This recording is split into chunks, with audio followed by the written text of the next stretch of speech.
Hi, everybody. Steve Paikin here. The world is changing fast, eh? I'm not sure I've ever experienced anything like it in my 40-plus years of journalism. Where does Canada fit in all of this? From federal politics to foreign policy to in-depth one-on-one interviews, we'll try to help you understand this uncertain era in which we now find ourselves. The Paikin Podcast. Find us on YouTube or wherever you get your podcasts.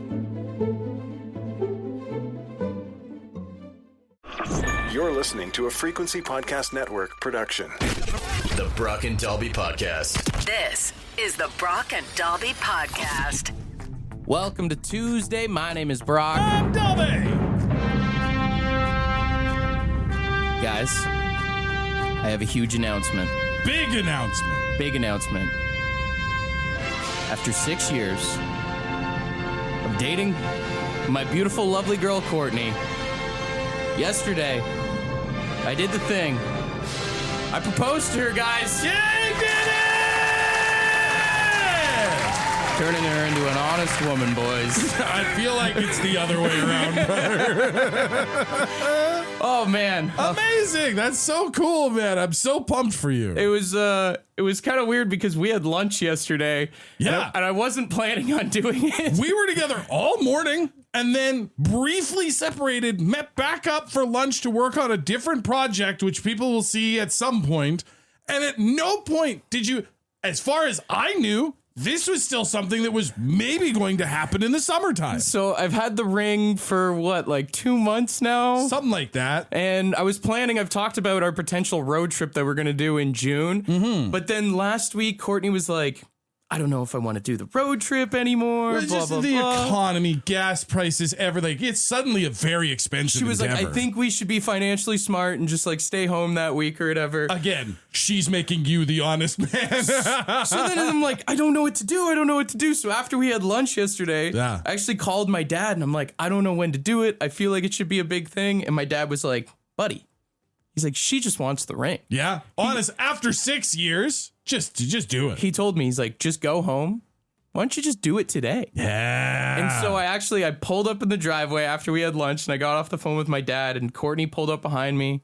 She had just gotten her hair done and stuff. Oh, perfect. And so she was in the bathroom putting on some makeup or whatever. And I did record some audio. I feel like I had this whole plan in my head of what I wanted to say. Right. And I feel like listening back to this is so cringe. I asked her, I was like, can you sit down on the couch? Had both dogs beside her. What I love about this is that you are a man that literally speaks for a living. So there are expectations for the words that you would use to invite a lady to be part of your life forever. I think this is probably one of the worst proposals you're ever going to hear. But I can't wait. To set the picture, I say sit on the couch, close your eyes, put both dogs beside her because those are our children. Yeah, yeah. And here it is.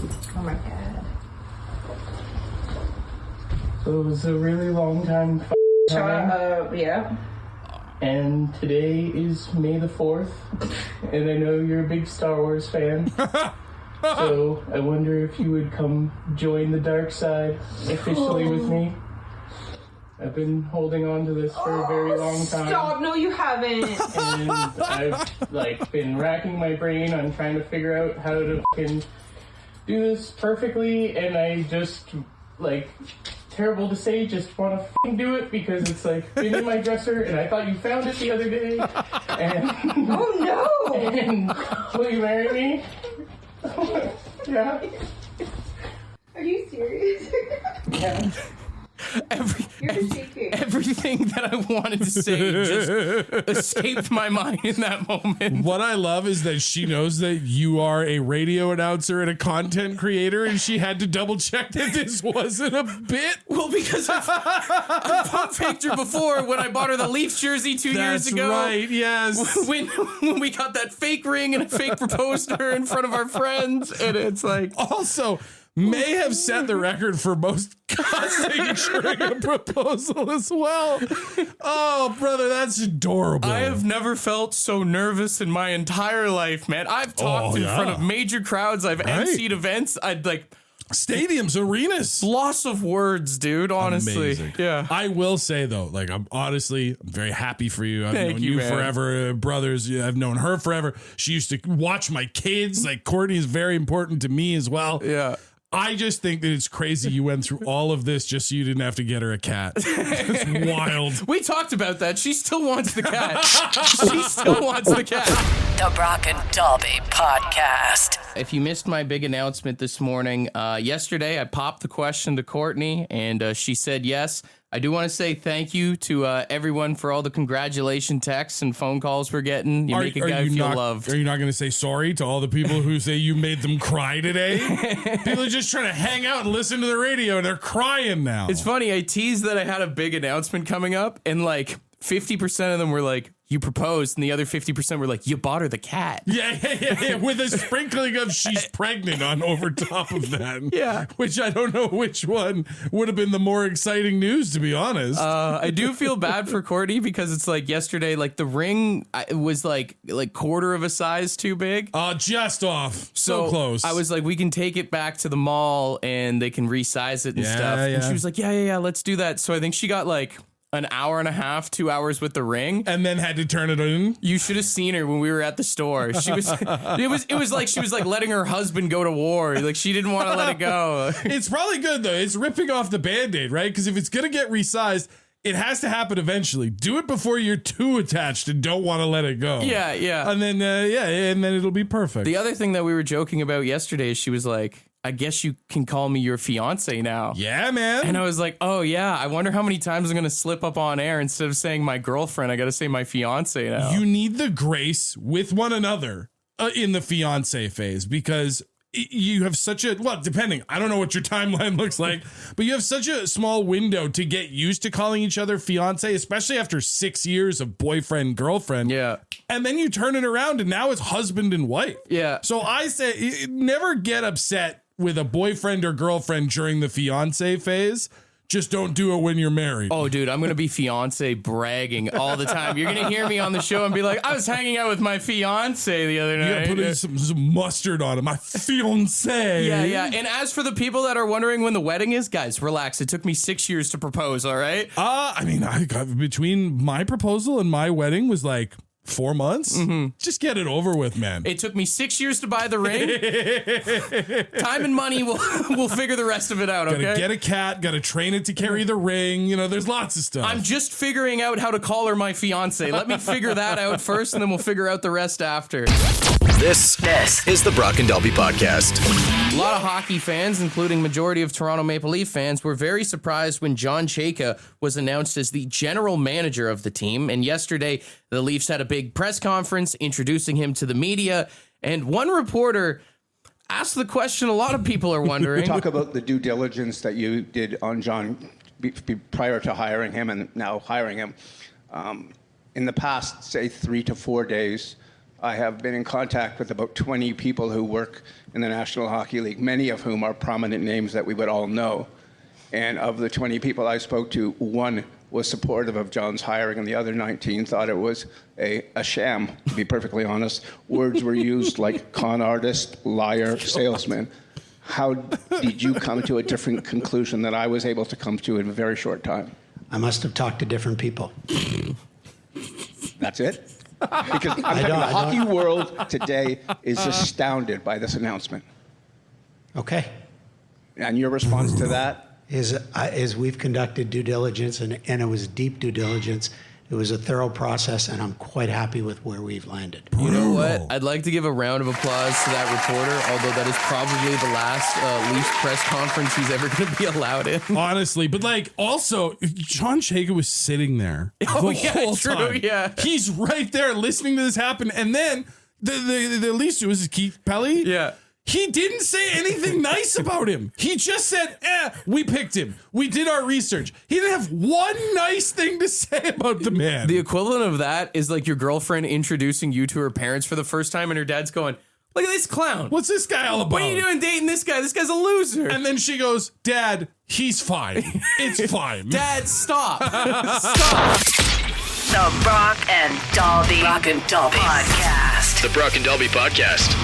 Everybody is wondering, what are the keys to success? What are the keys to life? What are the keys to a long-lasting relationship being another big one? That's the thing. You know, you hear the stats batted around about divorce rates and people who are unhappy and stuff, but sometimes you see these couples that have been together 20, 30 years, and you're like, how'd they do that? Actress Cameron Diaz is going viral right now because she claims the key to a healthy, long-lasting marriage, she says, is to sleep in separate bedrooms. Separate bedrooms, Yeah. not even just separate beds. Yes. Separate bedrooms. Separate bedrooms. I mean, does kind of sound very rich person-esque. She says, Yeah. In a perfect world, I have my house, you have yours. We have the family house in the middle. I will go and sleep in my room. You go sleep in your room. I'm fine. You're fine. Yo, 3 houses is wild. You want to talk separate bedrooms? That's cool. 3 houses is rich people stuff. Now, that's something that we can't all achieve, but she does say, like, I guess I didn't even know she's married to Benji Madden of Good Charlotte. She says the reason they've been married so long is they started years ago sleeping in separate bedrooms to get their own space. So what this tells me is that Benji Madden of Good Charlotte has sleep apnea. That's why you sleep in separate rooms. To quote Good Charlotte, sometimes it's the little things that always bring us down. I get it though. Like, honestly, some people are more cuddly than others. You know what I mean? Like, some people that you'll get in bed at the night and then it's like you're wrapped up in each other until you fall asleep. Sure. And then there's other people who are like, okay, we had our day. I love you. Don't touch me. I need my space. But even, well, you just said it, space. I think that's the biggest thing, like, in a relationship, is to survive a long time. Because a lot of people get sick of each other. It's if you kind of, like, gap it out a little bit, I'll see you in the morning. Right. I think that could really be a key to success, man. And it's this, like, movie trope of the idea of, like, if you're really in love, you can't get enough of each other. You want to be together at all times. And maybe that's true during, like, the honeymoon phase. But yeah, after a while, it's like, I've heard all your stories. We've talked about everything there is to talk about. I love you. I love being with you. But maybe I'm going to go golfing. I'm going to leave for a bit. And I mean, hey, everyone who's in a relationship can attest to this. You ever go to a hotel by yourself and be able to just sprawl out on the bed? How nice that is. No, it is honestly full starfish when you've got the whole bed to yourself. Right? And there's no rules to that says, like, on paper when you get married that you have to sleep in the same bed. This is just something that we just just do because society thinks that's what we're supposed to do. You know what's another thing? The old saying is, I can't miss you unless you're gone. Yeah. Imagine having that moment with the person you love every single morning where you both wake up from your separate rooms and you meet in the hallway or at the breakfast table or in the kitchen. Oh, it's you, the person I love. Yay, I'm so happy to see you. Well, even think about it like this. If you've lost the spark in the bedroom, what's a better way to get it, man? You could bring it back to the days of dating, right? Where like you send a little you up text at midnight, they come over to the other side of the house. You sneak out your window, sneak in their window, make it like your dad's downstairs. Have a little dresser with some of their clothes in there. you know what I'm saying? The Brock and Dalby Podcast. In honor of Cameron Diaz saying the key to a long-lasting relationship is sleeping in separate bedrooms, we asked people who are in long-lasting marriages, what is the key to success? We've got friend of the show, Baz, on the phone. What's it for you, brother? Well, as you know, I was in the military, so when I got married, for the next 20 years, I was very rarely home. So that's why we lasted so long. Then I moved to Canada. And we realised, it's difficult. So now that you're together all the time, what's keeping you going? Can't afford to split. We were talking all this personal space and how much it works, but in the long run, for most people, that's probably so true. And the thing is, I can say this openly and without prejudice because I know she doesn't listen to this program, so I'm cool. There you go. Yeah. Nobody send Baz's wife this podcast. Thank you very much. Hey, take care, brother. Stay safe, guys. Cheers, man. Oh, my gosh. Please, no one contact Baz's wife. I did like that he took that moment to think about it. I'm sure he thought of it right away, but there is a space there. We do got Michelle on the phone. Michelle, in your opinion, what's the key to a long-lasting, successful marriage? Well, compromise is first. Of course. And sometimes when I compromise, I'm not liking the compromise. But it's a give or take. And when I don't like the compromise, because it's my turn to compromise, I live in the country, so I go outside and shut the door and scream at the top of my lungs. And then I go back inside like nothing happened. You know, I've been to a rage room before, and it really blows off some steam. It does. I do love the visual in my head of like you and your husband coming to an agreement. It's not necessarily in your favor, but you know, the handshake, like, okay, I think we can move forward now. If you'll just excuse me, I have one more thing I need to do. Exactly. That's pretty much the picture. I wonder, like, how long after, though? Right. like, is the husband sitting inside? She's screaming her face off outside. He's just like, well, this usually takes a couple minutes. I'm going to grab a beer. Some people might say unhealthy, but some people can't afford couples therapy. Hey, you know? whatever gets it out of your system, she's yelling at the woods and not him. That's a win. All right, finally, we've got Laura on the phone. Laura, in your opinion, what is the key to a long-lasting marriage? We have to hate the same things. Yes. Two negatives do make a positive, I feel like. Exactly. We've been married for 20 years this July, and if we didn't hate the same things, it wouldn't have lasted. Nothing spices up that, like, hey, we're both home for the day conversation, because you can go through the motions. How was work? Hey, did that person that you work with that we both hate do something stupid today? Oh, let me pour a glass of wine. Totally. Also, not having kids. You know what? I appreciate that. I love to hear that. Yeah. I feel like my biological parents would agree with you. Goes back to that whole hating the same thing. If you can find someone that's on the same wavelength as you. Wait. Exactly. Is the hating the same thing? Is it me? No, it's kids. The Brock and Dalby Podcast. The Brock and Dalby Podcast. Over the weekend in the States, the airline Spirit Airlines has officially suspended operations, absolutely devastating people who had flights booked because there's no refunds, and then some people even being stranded in places because they can't fly back now. Honestly, those are the people I feel bad for. Like, if your trip is getting canceled or you have to rebook or whatever because they're shut down, but the people who flew out and now have no return flight, like, devastating. Yeah, and then I saw some other airlines are like, if your Spirit flight got canceled, we'll get you another flight for $200. And I'm like, oh, you still have to pay? That's the thing, is like, nobody's getting any money because Spirit Airlines is essentially being like, we have nothing left. Although a TikToker of all people came up with, dare I say it, a pretty good idea. They have started raising money, getting people to donate, raising over $88 million to allegedly buy Spirit Airlines so it can become an airline owned by the people. No, this is a terrible idea. You think? What experience in running an airline does this TikToker have? Who's going to be the person in charge? I understand all that, but think about how much we all complain about airlines and all the nonsense that they put us through. If there's an airline owned by the people, maybe there's some things we could change, no? Sure, maybe, but also, how many of those new shareholders are people who believe you should be allowed to take your shoes off on the plane? They have a say now. I was kind of just thinking about it like the Green Bay Packers owner mentality. You know, you let the people do it, but then again, they haven't won anything in a long time, too, so there's that. The Brock and Dalby Podcast. The Brock and Dalby Podcast. Gotta pour one out for one of the original cornerstones of the early internet.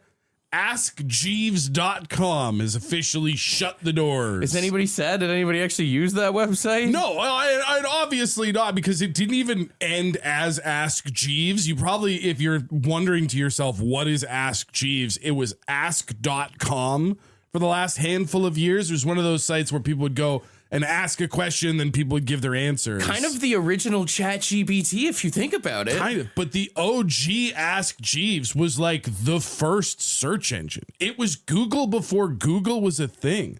And you'd literally, like, you can go in Google now and just mash out a bunch of words and it'll figure out what you're talking about. But I can remember me and, like, my friends and classmates being on the brand new internet computer in our high school library in Hay River, Northwest Territories, trying to ask Jeeves, and you had to ask it questions. Yeah. Like, you couldn't just be like YouTube. You had to be like, where can I watch videos on the internet? Is that one of the first things you ever did on the internet? Honestly, yeah, it was. Because you have to keep in mind, my first internet experiences were all in public school. Sure. So there was a limitation on what you could try and do. Man, big difference between when you were growing up and kids today on the first thing they looked up on the internet. Dude, I mean, I got a 9-year-old and I check his browser history. Like, you can't be too safe with kids The these first days. thing I remember doing on the internet was going on that website eBombs World at a friend's house. Oh, that was like a bunch of like memes and videos and stuff like that. Yeah, that's exactly what it was. I guess it was memes before memes were a thing. Yeah. Right, yeah. And then when memes did come around, it was all those like one static image of someone's like class photo with big white text over it. It was that, and then it was like my sister showed me Napster, and we were just illegally stealing music, and I was like, we can do this? Dude, you know what? It's later than like the 90s, but there was a time where I discovered Groove Shark. I don't know if you ever heard of that. I don't know what one. that is now. It was streaming before streaming. Like you could go onto this website and you could build playlists of all the music you wanted, and you just hit play and it would shuffle through your playlist. It was, and I say this as someone who has a subscription to Spotify, so much better than Spotify. I wonder how many people's first experience on the internet was just looking at smut. Oh, 100%. I guarantee you, as soon as people got that dial-up connection, they were like, nude. Yeah, well, absolutely, because you got to this point, right, where before the internet, you had to hope that you had an older brother or an uncle who didn't keep their magazines put away properly. I guarantee you someone's first Axe Jeeves was like, where can I see boobs? Where do the girls take their clothes off, Jeeves?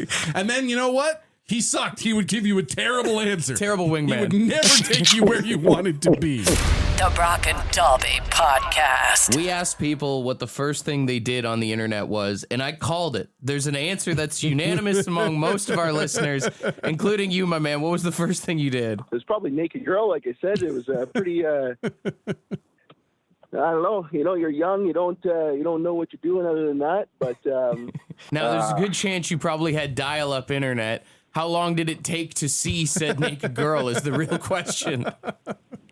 I don't even think it got that far, honestly. I don't know until I might have had to hit exit on the browser before I got caught. It's always the fun part of waiting for it to like load line by line and just being like, oh, I think I see cleavage. Yeah. You get like half a body and you're like, oh my God. Yeah, exactly. Oh my God. Kids today don't know the struggle. Well, yeah, because you'd wait so long to see the picture, whether it was naked girl or funny picture or anything like that. And again, if you go back to a certain age, all it took was one person picking up the phone, and now I was only halfway through. We did have someone send us a voice memo who said this was the first thing they looked up on the internet. My first memory of the internet was rotten.com. Oh, God. I don't know if it's still out there, but it was something special. You have a great day, guys. For anyone who doesn't know what rotten.com is, Dalby, do you want to take this one? Rotten.com, literally just a website where everything on it was meant to be shocking, whether it was pictures or stories or links to bad websites, that sort of thing. You could find smut, you could find dead bodies, everything in between. It was super messed up. I mean, you know, it's kind of funny. If parents worry about kids being on the internet now, like people who had early access to the internet, right? You saw everything. That's the thing, is like the internet, the dark stuff is still out there, but it's a lot harder to get to. Like the internet has been sanitized. So now, like, as a current parent, my big worry is about my kids, like, talking to people they're not supposed to talk to. Well, it's funny you say that because the amount of people texting in AOL chat rooms were the first thing they did on the internet. Dudes, there were so many websites that you could go to and just jump into a room with 100 strangers from around the internet. And you would log in and they would ASL. I'm like, whoa, hey, hang on now. Kids today don't know what ASL means. I'm going to ask my kids when they get sex home. Location? Do you know what ASL stands for? How many of you, and you be honest, thought you were talking to hot chicks on the internet? Meanwhile, you were probably talking to some weird guy in his basement. That's the scary thing. Some dude with a pot belly and a mustache who, like, he was not going to kidnap you. He didn't know where you were, but he was spending way too much time getting to know you. Oh, yeah. What the hell were we doing? I remember sitting watching To Catch a Predator with my parents and being like, there's not beautiful girls on the other line? There are not what? horny women in my area? What? This is the Brock and Dalby Podcast. we've talked before that it's wild with dash cams and cameras everywhere. Like, we're seeing things we never thought we would see. Sure. Did you see the video of the bakery delivery driver in New Jersey who got his van hit by an airplane? His van got hit by a plane? Yeah, so the airport in New Jersey, apparently there's a highway that runs along it, and depending on which direction planes are coming from, they have to fly pretty low over this highway, sometimes missing planes by just a few feet. But it's sort of, everybody's like, well, this is just how it goes. And it landed on his car? As it was flying in, a Boeing 767, so a big boy coming all the way from Italy, its landing gear was down and the wheel hit Buddy's truck or delivery van. Oh my God. And he had the dash cam, like the inside dash cam. So you can see him. He's just driving along, looking around because he's like, wow, the airplanes sound really loud. And then boom. Oh my gosh. There's video of this? Yeah, there's video. Text plane to 762-555 if you want to see his perspective for yourself. Here's the craziest part. And it's tough to say the craziest part after you say a airplane hit a vehicle on the highway. Buddy is totally fine. He has some scratches in his arm from glass. He's an idiot. He's not fine. What do you... A plane hits your work van and you're going to be like, 'tis but a scratch? Okay. No. I'd be getting out my neck, my back. Like, that guy's stupid as hell. I'm sure he's still going to get his lawsuit money. Let me see this video. Do you have this video? Yeah, man. Take a look at this. Oh my God. It sounds like sound effects from a movie. That sounds like a war zone, dude. Like, just from listening to it, if I told you that came from Iran and not New Jersey, you'd believe me. That's insane. Yeah, you got to be getting out of the car in a lot of agony if you want that payday. I don't think you have to fake an injury when an airplane hits your car off the road. I feel like that video right there is going to make this man a millionaire. He's not going to be delivering bread for very long. Sure. A lawyer will be delivering bread to his bank account. I'm very interested to see whatever airline this is, what the first offer they come back is. So they're like, free flights for a year. Yeah. Dude, who do you think has more PTSD? Do you think this guy ever gets behind the wheel and drives that run?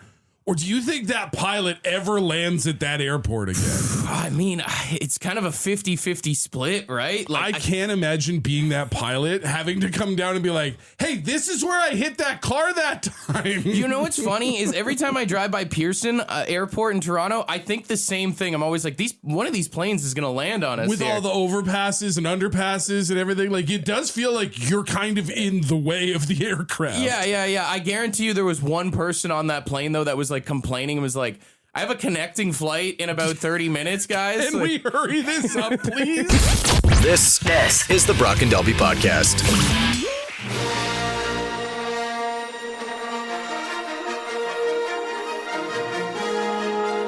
All right, we've declared this week Star Wars Week. We've got $100 in Lotto Max tickets to give away once again here for tonight's jackpot. And we've reached back into the lore of Star Wars and the 87 movies and the 42 TV series and all the other stuff for one of the most iconic sounds. Even if you don't care about Star Wars, you know what this sound is. We are looking for you to breathe like Darth Vader did this morning. The classic James Earl Jones in a CPAP mask. The classic Dalby sleeping. All right, if you are not one of our Darth Vaders, that does make you a judge. So 762-555, let us know who breathes the best this morning. We'll start with this one. I believe this is Justice.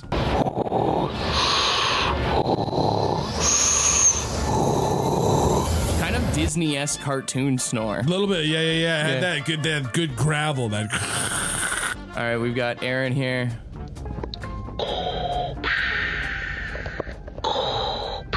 Okay. That's really good.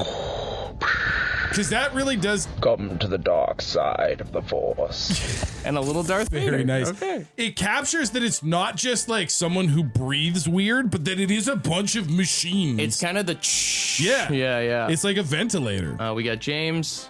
Morning, guys. This is my impression of Darth Vader.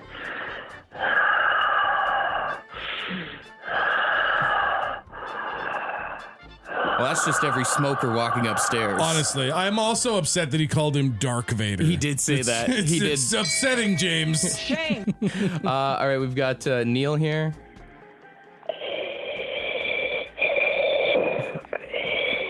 Now that's sleep apnea. That's when you got something right at the back of your throat, you just can't. What was that? I don't think I've ever heard Darth Vader go before. I missed that part. Maybe it was in the prequels. Oh, okay, we got Chris. Morning, boys. This is Chris. Morning.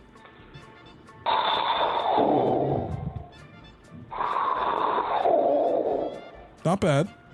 Dobby, where is your father? Yes. Yes. Son of a... You know what? Bonus points just for that. Son of a... I think he had one of the best impressions so far, but that adds to it, too. It was a very meh impression, in my opinion. I'm a big fan of Chris. All right, we'll do one more. This is John. This is John. Here's my Darth Vader impression. Good. Courtney, will you marry me? Okay, good. It's not just me catching him today. Well, that was good. I mean, a little like too... It was a little bit more sleeping at grandma's house and a little less CPAP. I am leaning towards Chris and John, the last two there myself. What do you think? I think it was the second guy. I forget his name, but the one that had that real ventilator. The other two are funny because they added a thing at the end. Sure. The best Darth Vader breathing impression was Aaron at What's the the beginning. text line saying here? I don't have it open. A couple votes for Aaron and a bunch of votes for Chris. A bunch of votes for Chris? Yeah. All right, we'll give it to Chris. You get the ding, the round of applause, because you are our Darth Vader of the morning. And if you've ever wondered what it's like sharing a hotel with Dolby, Where is your father? That's what it's like. It's crazy how my dad left when I was just a little kid, and all these other people are cashing in on If you were it. breathing like that as a kid, I understand why you left. This is the Brock and Dolby podcast. Did you see that Greta Van Fleet is calling it quits? Now, so are they calling it quits, or are they doing something else? I'm very confused. Yeah, it's weird. Greta Van Fleet posted on social media this video that said, "Thanks for the wild ride. Love Josh, Jake, Sam, and Daniel," with like a montage of them performing over the years. And so everyone's just automatically assuming that's it. I mean, if you take it on its face at its absolute most basic, no hidden message value, this is saying goodbye. Right? You don't say thanks for the wild ride and then be like, can't wait for more wild riding. Yeah, Like, it feels weird to be like, yeah, we got a new record coming out. right, because that's the other speculation is like, thanks for the wild ride is to like grab people's attention, and then all of a sudden it's going to be, Led Zeppelin 4 or whatever. Not much of like a run. I feel like Greta Van Fleet only got big in what, 2016, 2017? But they got white hot. Like the songs that they put out were massive songs, but I'll say it, I haven't heard or thought about Greta Van Fleet other than those like first batch of songs in a minute. Like when they were like, thanks for the wild ride, I was like, oh, have you guys still been riding? I hate the thanks for the wild ride thing, because you know what that is? That's vague booking is what it is. Yes. 100%. Which, if you don't know the term vague booking, that's when people go on Facebook and they write like ominous statements to get attention, Everybody's so mean to me, period. And then when people in the comments are like, oh my God, did something happen? I don't want to talk about it. Yeah. The person that posts a photo of themselves crying or whatever. Yeah. Thanks for the wild ride. Oh my God, are you guys retiring? It's too soon to talk about. You can't ask me that. You really can't ask me that. That's a little personal. Dude, imagine if you were going to break up with your partner and you just sent them thanks for the wild ride. Brother, oh my God. We've talked before about how we need to talk is like the worst text you could get. No, new contender. Thanks for the wild ride. Would it have made you feel better if your dad had left a note that said thanks for the wild ride, Dolby? The Brock and Dolby podcast. Don't yell at people who are just doing their jobs. I was at the grocery store yesterday after we were working on a project together, and I saw someone start yelling at the guy who slices meat. Like the deli counter dude? Yeah, like the guy who takes the big chunk of meat of ham or beef or whatever and shaves it down so that you can take it to the till. What was he yelling about? The meat wasn't thin enough. He was having a full-on flip out because the meat was not shaved to a thin enough level to his liking. Now, I will say, in this man's defense, did he ask for the meat to be shaved in a certain way? Or so obviously I missed the beginning of the interaction. I'm not saying there's any justified reason for yelling at anyone, but... Yeah. I saw the meat because you know me. You're nosy, Parker. I'm a little messy. You're nosy. Sometimes. So they start yelling while I'm over in like the produce, and I'm like, suddenly I need to go look over at the meats. Of course. So I wander over, and I can see it's like ham or whatever, and he's yelling. He's like, I said I wanted it shaved, which I assume means he wanted like the paper thin. Yeah. Flop it on the. It wasn't shaved, still pretty thin. It still feels like this was an overreaction. I mean, whatever happened to the customer is always right. No, the customer is never right. I don't understand why we haven't killed that saying yet. I don't agree with the yelling of things, but I mean, technically, like, if you ask for something, you want it done right, especially if you're going to pay for it, though, no? It's one of those things where, like, I have to assume, for the sake of my own faith in humanity, that maybe this guy was having like a really bad day and this was the last straw. You know what I mean? 9 times out of 10, anytime someone's freaking out like that, it's more than just the deli meats. I have to hope that this was not his raw, natural reaction to having his ham be too thick. Now, was it like a teenager behind the counter? Oh, no. It was absolutely a man 65 plus. Like, this is, you know, when people retire and then they're like, I just took a side job to keep busy. Yeah. That's what this is. Yeah. 100%. And you could see in this man's eyes behind the deli counter that he was just like, I don't have enough time left on the planet to deal with this. Yeah. This is insane. I mean, I will say, kind of bold to yell at the guy behind the deli counter. You know, the guy that's got all the slicing materials and the knives and whatnot, you know? Kind of a bold move if you think about it. A guy who a life sentence might not be all that long. You're just like, what do I have to lose? You're worried about your ham getting shaved when he could shave you up in a second? Just saying. Also, I will say, the icing on the cake, white Oakley's lifted up and like laid it on the top of his head, and I was just like, I know everything about who you are. I mean, you should have set the picture with that. Now you don't. Here I have been defending the guy. He had white Oakleys on his head. Sorry, man. The Brock and Dalby Podcast. The Brock and Dalby Podcast. You should send a text to me and my friend Dalby right now. 762-555. Ask us a question right now. You can ask us anything. You can ask us anything. 762-555. Just ask a question right now. 762-555. Ask a question right now. For someone who doesn't care about Star Wars, you are all about it, man. First question in here says, will Dalby be your best man at the wedding? I mean, I guess that's up to you. I also know you have a pretty core group of the boys from back in like your youth. My Milton friends, yeah. I assume with how many of them have made you best man in their recent weddings? I know, that's the tough thing. I'm in a couple of my buddies' weddings, and then I've been one of my like best friends' best man. Yeah. So I haven't even thought about any of that. Listen, it would be an honor to be somewhere in the group, but also understand if I'm just, as long as you don't ask me to MC or DJ. Hey, trust me, as someone who works in radio that's been asked to MC every wedding that I'm going to, I will never do that to you. I appreciate that. Here's my question, though. Is it frowned upon if someone puts you in like their wedding party and you don't put them in yours? I mean, I don't think you should put someone in your wedding party based on a reciprocal nature. Like, if you choose someone to be a groomsman, a bridesmaid, a best man, a maid of honor, it should be because that person means something special to you. But it shouldn't come with the caveat of like, and when you get married, you better put me in there. I did it for you. Yeah, like that would be a weird thing to be upset about. Someone, Rob texted in and said, what's the acceptable amount of time before honking? I think 1 Mississippi. You know what? I don't think it's a time specifically, not to like avoid the question, but I think you can see the person. if their head is tilted down or if they're not looking or paying attention. Good point. It is go on green. It is immediately get off your phone. It is funny though, because it's a double-edged sword where it's like you want to honk immediately at someone, but when someone honks at you, you're like, what the hell, Hey, man? I'm going. Calm down. Someone said, do you think we taste good or dogs just like kissing us? Something I've actually wondered myself.